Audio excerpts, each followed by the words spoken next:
let's talk about the moment of inertia. I mean, it's kind of a difficult idea, this idea that, we have this distributed object and we need to find its, something about its properties. And let me just start off with the first definition of the moment of inertia. It's just a defined quantity for different shapes. So you'll say, okay, there's a ring. It has a moment of inertia of mr squared. There's a disk. It's 1/2 mr squared. There's a sphere. It's 2/5 mr squared. So all these values of objects, that's usually what you get. And then where do you use the moment of inertia? Well, it comes up in two places. Two main places. It comes up in the angular momentum principle that says that the torque on an object, and this is about some point, is the change in, well, we can write it as the moment of inertia times alpha, the angular acceleration. You could just say the angular momentum is I omega, and this is all in a scalar form to make it simpler. It's about a fixed rotation axis, so there's some things going on there. And then we have rotational kinetic energy, and that's 1/2 I omega squared. So that's that moment of inertia. It tells you it's the rotational mass. Okay. Now we have this definition, the sum over I mi ri squared, and I'm going to show you where that comes from. So this says that if I have a discrete number of point masses, I can find the moment of inertia by taking each mass m, multiplying by its distance to the axis squared, and then adding them all up. Okay. And I'm going to show you that two different ways. It's going to be awesome. So let's first imagine, let's just imagine that we have a disk. And this is a massless disk, okay? And it's rotating with a constant angular velocity omega. And on this disk, I have 3 points. I have a point right here, m1, it has a radius r1. I have a point right here, m2, r2, and then I have a point, I'm just picking something right there, m3, r3. So the disk doesn't have mass, so I don't have to worry about that. If I want to find the kinetic energy of these 3 masses, I can say the kinetic energy would be 1/2 m1 v1 squared plus 1/2 m2 v2 squared plus 1/2, what would it be? Oh yeah, m3 v3 squared. Okay, so that's just the kinetic energy of each term. But since they're all on this fixed rotating platform, then there's a relationship between their velocity, v1, v2, v3, and the angular velocity. So if you recall, I can say v1 is going to be r1 omega, right? That's the angular velocity of the whole thing. And then v2 is r2 omega, v3 is r3 omega. If I put those in, I get the following.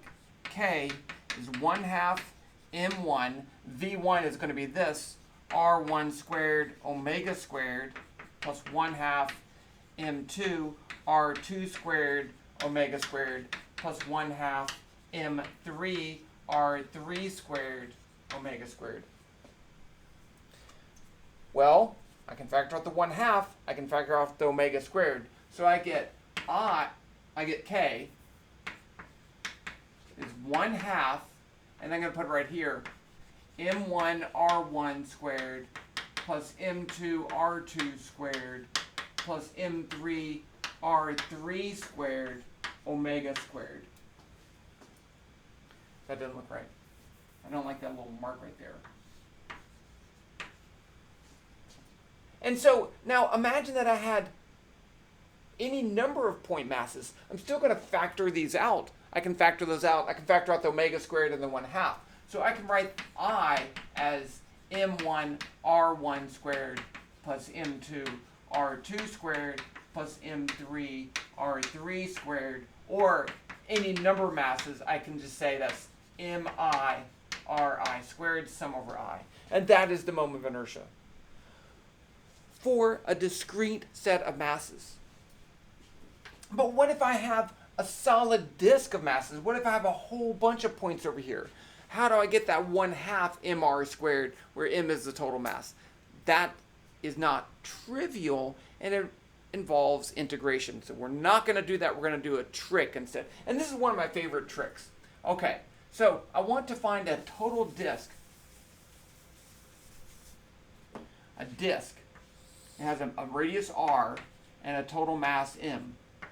And I want to find the moment of inertia. So that could be an infinite number of masses. So let's imagine that we have a bunch of masses over here. Break this into a bunch of point masses where each mass, let's say we have n equals 10 masses.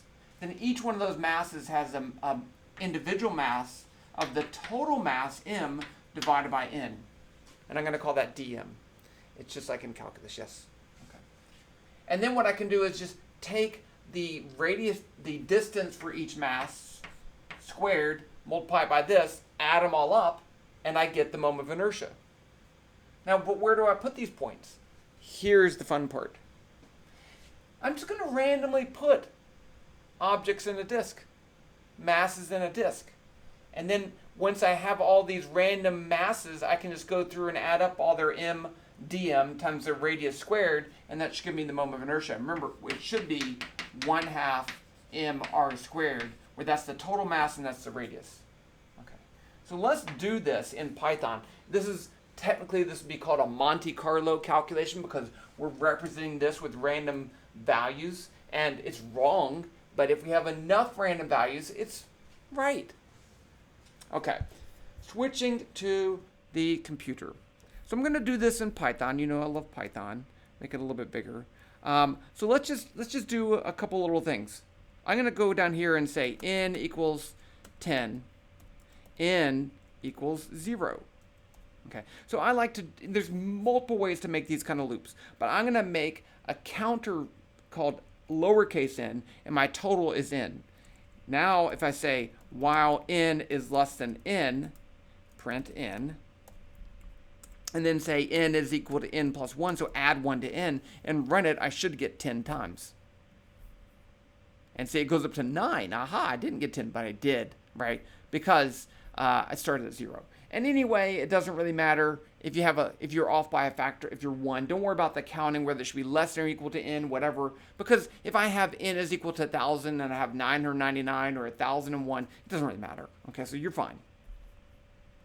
So what we're going to do is go through and make a bunch of masses. So that's what we're going to do first. So I want to pick the size of my disk. I'm just going to say r is equal to 1 and the mass is equal to 1. Just to make it easier, we can change that later. And then if I have 10 pieces, my dm is going to be m over n. I do need that.